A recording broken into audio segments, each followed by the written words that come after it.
Big focus this hour, the opening of the Dream Bazaar, Pakistan devolved into complete chaos when hordes of people stormed the mall and cleaned it out within 30 minutes, wherein they destroyed large parts of the property in the process. Visuals of the incident were shared online that showed members of the unruly mob pushing and shoving other people in order to grab the best deals. Dream Bazaar had been advertised as Pakistan's biggest thrift store and promised high discounts on clothing, homeware and accessories. A lack of crowd control and police action led to the mall being completely ransacked by unruly shoppers. Let's take a look at one of the videos to understand the situation better of what took place.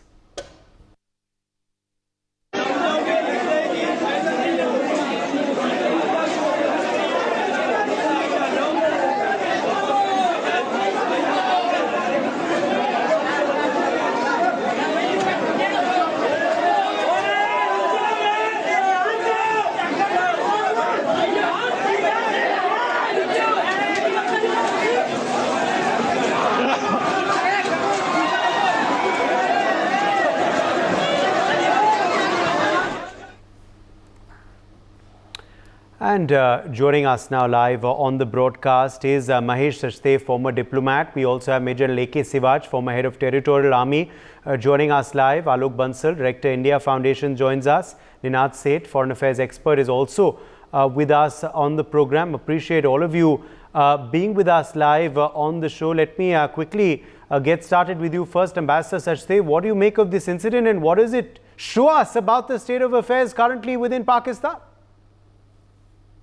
I think it's a mob mentality manifesting itself at an opportune moment. Average Pakistani is a decent, God-fearing person, but he's also convinced that there's kleptocracy going on in the country for a long time, and he has very few role models. Now, when a mob mentality takes over, this sentiment that everybody is a thief, everybody has illegal wealth, becomes an impetus for a person to do kind of things that he would be ashamed of doing it alone. A sense of impunity takes over. And I think economic hardships that Pakistan has faced is also a matter that needs to be factored in. I should also say that lack of democracy indirectly, implicitly leads to mob mentality. When mobs decide power is right and anything goes. Democracy puts you in a bind. You are more of an individual voter, individual person with a view, and with it puts some restrictions on your behavior, which you accept as a part of being a societal person in a democratic setup. Pakistan has not been very lucky in this regard. The democracy has been there formally, but not in terms of mentality. And I think Karachi is a particularly unruly place with Afghans and other muhajirs and so on running riot. And I think all these factors put together created this maelstrom. Thank you. Then bring in Major Leke Sivach as well. Major Leke Sivach, absolutely shocking. I mean, this was a brand new mall opening up. One thought that it would be an interesting economic development for Pakistan, but it turned out to be a complete opposite of that. The shop was ransacked, unruly scenes, lack of police action, no crowd control. All that could go wrong went wrong, Major Sivach. Absolutely. Uday, this is a sign that today Pakistan is going toward a civil war. You know, there is a political instability, economic crisis, law and order is the worst, and terrorism is increasing, whether in terms of Tariq-e-Taliban Pakistan or a genuine freedom struggle which is going in Balochistan. So the point which is happening today is, if you see the economic crisis, that the people are so fed up. Today, Pakistan has got more than $120 billion as a debt, and they need about $4 to $5 billion per year just to pay the interest for the loan they have taken. The foreign reserve is gone, dipped down to $4.7 billion, cannot look after 1 month of their import. The food inflation is 47%. Especially the essential items have skyrocketed. People can't afford it. And the country is on the verge of total economic collapse and crisis. No one is giving them a loan. IMF is not very keen to give them a further loan until unless they abide by the restrictions which are imposed by the IMF, which Pakistan is unlikely to do it, because it will hurt basically the economy of Pakistan Army, which is a Fauji foundation which is running a parallel economy of $78 billion, which makes cement to Colgate, and from real estate to bank is owned by them. So there they have to be brought in the tax reform, which Pakistan is not ready to do it. The subsidies have to be reduced, which they will not. So the point is, they are unlikely to get IMF loan very soon. Situation is so bad that people are now struggling to meet the two ends. And this shows what happened in Karachi is the mindset in Pakistan free for all, and the law and order is totally non-existent.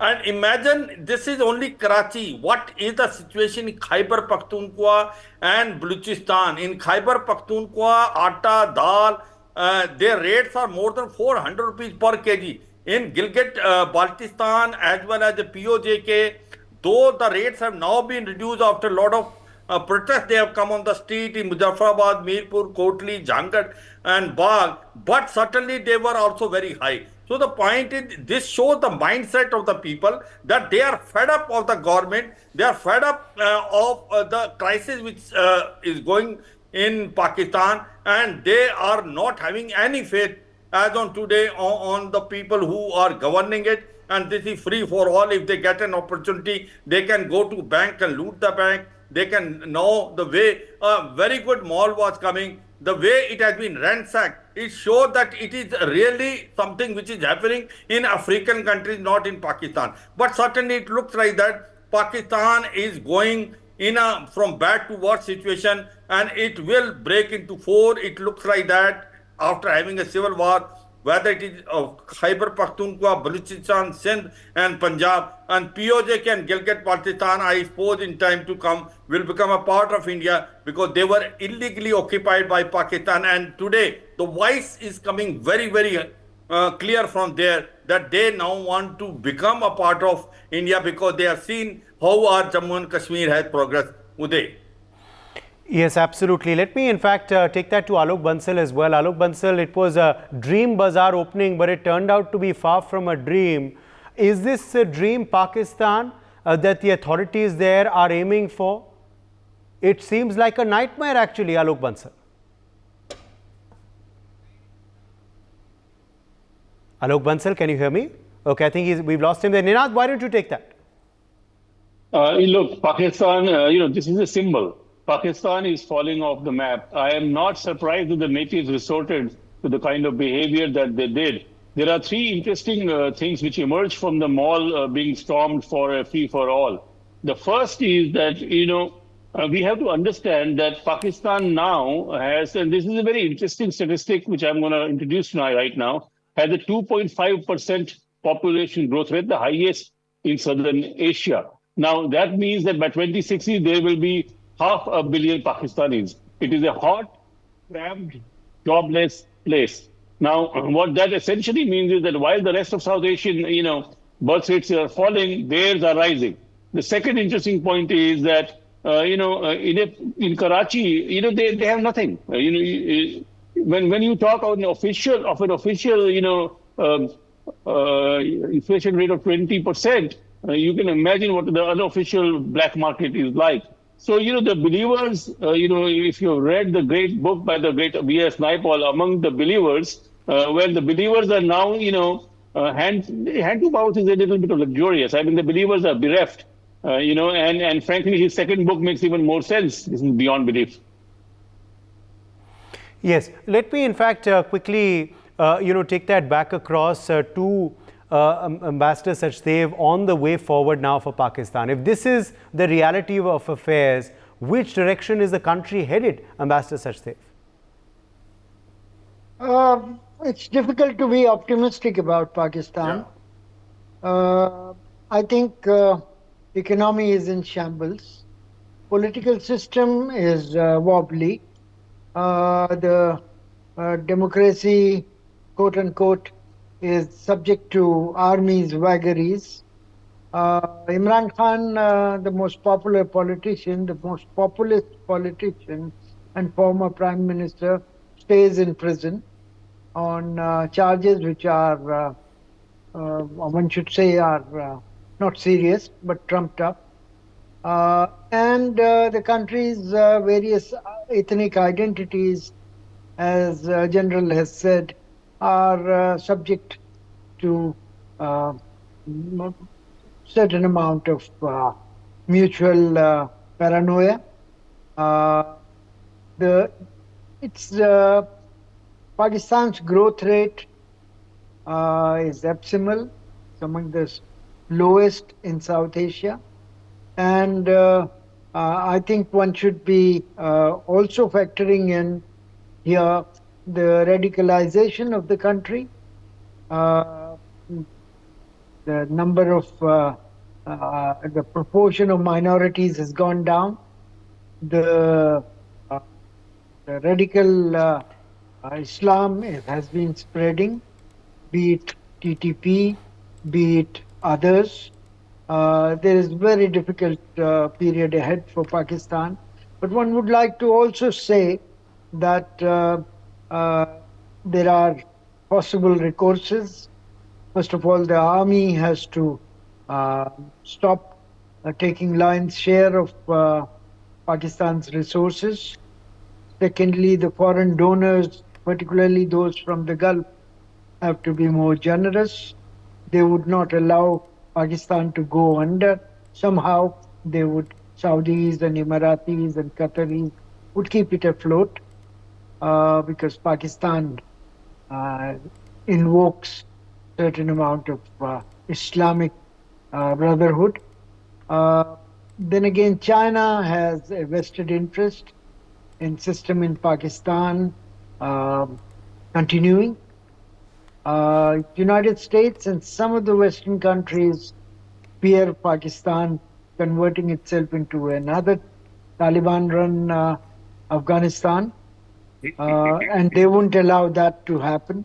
So all that put together, there are outer markers that will allow Pakistan to sort of limp along. But for the short term, the prognosis has to be quite a bit negative. Thank you.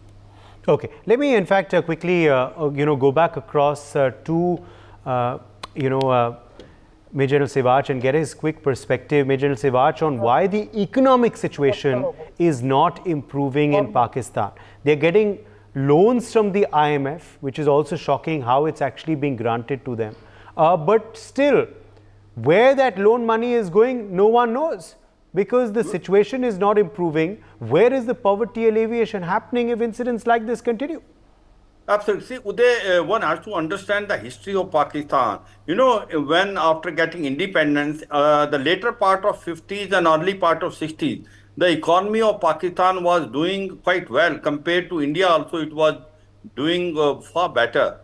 Because the point was that the agrarian land which Pakistan got it was much more fertile, and it was also blessed with a number of rivers which were coming from India. But as 70s progress, when they start focusing on terrorism, when the terrorism became a state instrument, then the things start taking a downslide. Three, four things which has happened over a period of time. One is that radicalization took place in defense forces of Pakistan. Second thing is that terrorism became the part and parcel of the system. It is Hillary Clinton, when she came in 2013 as a Secretary of State, she told Pakistan that if you have snakes in your own courtyard and you think that they will only bite your neighbor, one day they will bite you. So they are testing their own medicine now. The Taliban Pakistan is not a terrorist organization which have been created from outsiders. It has been created by Pakistan itself, and today it is biting them.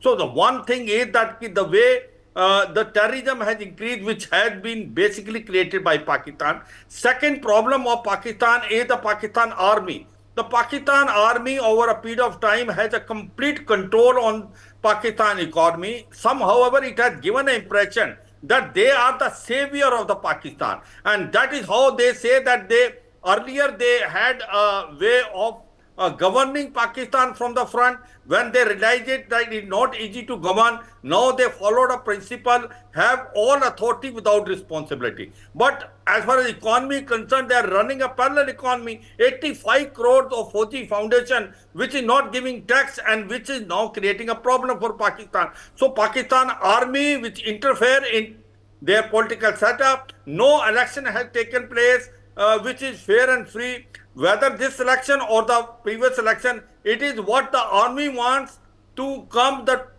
party comes. So the economy is going from bad to worse. The political crisis is also increasing. There is no faith as far as the people are concerned on the political setup, and they are becoming under a debt trap of China by this China-Pakistan economic corridor. What is happening in Balochistan is a very genuine, because they exploited Balochistan for too long. Their resources have been exploited, and they are also now revolting against Pakistan,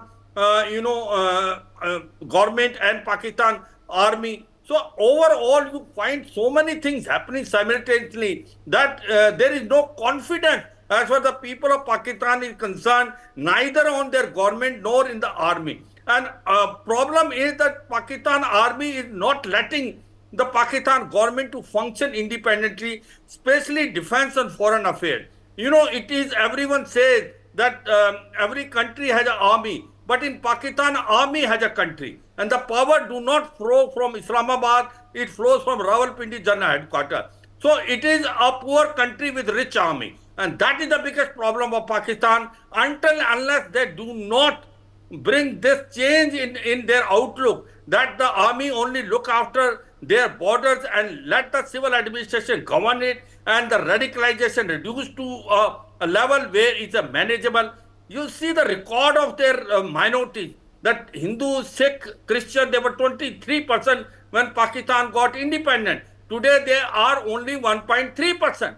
Where are those Hindus, Sikh have gone? Either they have been killed, or they run away, or they have been converted. So overall, it is, one can say that it is a mixture of many things: political instability, economic crisis, terrorism on increase, and direct involvement of Pakistan army in the day-to-day administration, which they are not expert. These are the main reasons as to why Pakistan is not able to come out. If they have to come out, they have to make sure that Pakistan army stop interfering in the political setup of Pakistan. Let the civil government rule it the way they want to rule it. I suppose then still there is a hope. But if the Pakistan army do not let it go and keep on governing the way they are governing, then the power will always exist with Pakistan army. It will be a rich army with a poor country. Uday. Yes, absolutely. Let me, take that to Alok Bansal. I believe he's also joined us now. Alok Bansal, if you're there with us now, I was trying to bring you in here earlier on what your take on this video was. What does it, tell us about the state of affairs within Pakistan? This certainly was supposed to be a dream inauguration, which turned into a nightmare. It is actually a reflection on the Pakistani society and the malaise that is affecting the Pakistani state and the society. We see that Pakistan is going through a very, very terrible economic hardship. Overemphasis on religion has accentuated radicalization. And consequently, there is serious poverty, lawlessness has crept in, and the way people looted the mall clearly showed both their desperation and the absence of law enforcement agencies. And this is actually nothing but a manifestation of the deep economic malaise. I'm afraid we've lost him again. It seems we don't have a good connection with our guest, unfortunately, there. But Ninad Seth, let me quickly bring you in here. Ninad, what is the way out for this mess for Pakistan? Do they even want to get out of this mess? That is, again, the big question, Ninad. Yeah, I disagree with the Honorable Ambassador Sachdev. Okay. The destiny of Pakistan will not be decided in Washington, D.C. or Riyadh or elsewhere. It will be decided in Pakistan itself. This country, from bulk of, if you see the current year's budget, 30% of it has actually and yes, Ninad, please go ahead. The problem with Pakistan is structural. There is no way that the Islamic Republic can go on. Unstable, broken up Pakistan is good for us, and that is where we should concentrate.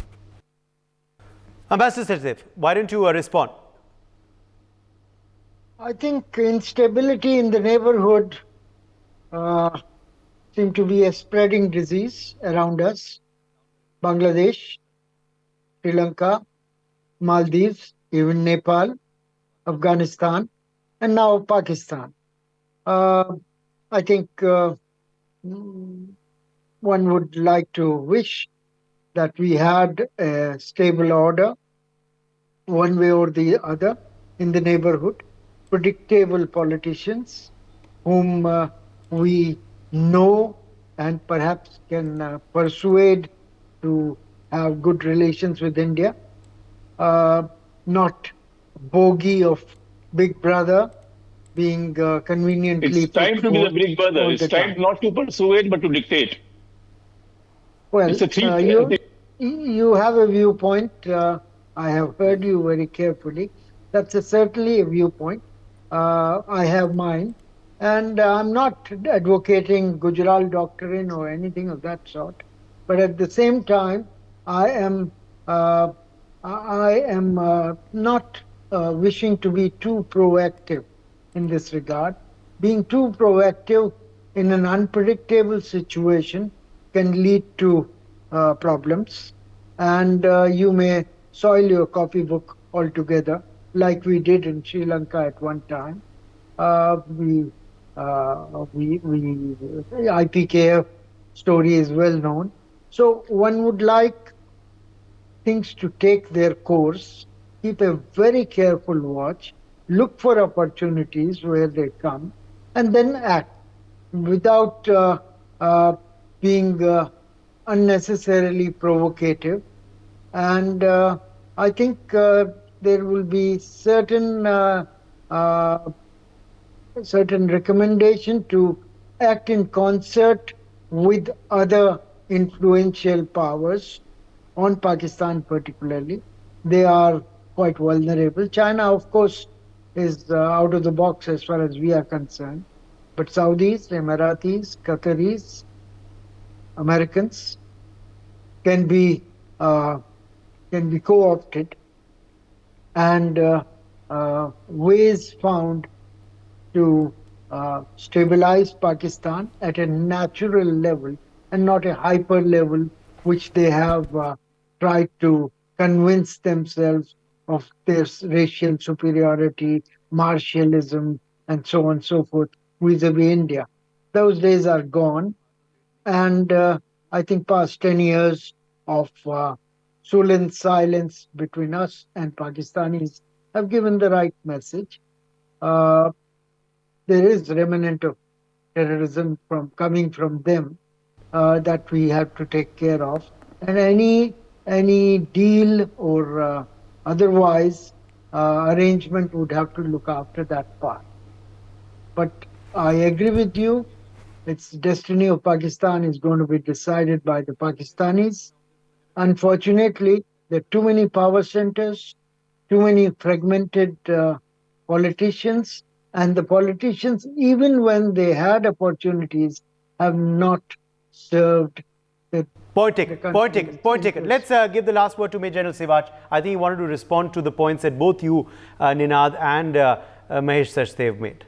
Uday, my point is that Pakistan has tried to make use of its strategic location. It tried to exploit that in a sense that since it was very close to the Middle East also, it was also close to the Central Asian state, it was very close to Afghanistan, and the way the Russian came in Afghanistan, Pakistan made use of that situation, took a lot of support from US, got the best of the weapon system, but it also was the start of radicalization which took place in Pakistan. The whole society is so much radicalized today that the problem with Pakistan is, will it come to a normal state? Will it able to come in another 15, 20 years is a question mark. And the second thing which has happened is that terrorism is so much embedded in Pakistan society that it has become a state instrument. They know fully well they cannot stand in a conventional warfare with India. So their policy of bleeding India with 1,000 cuts and still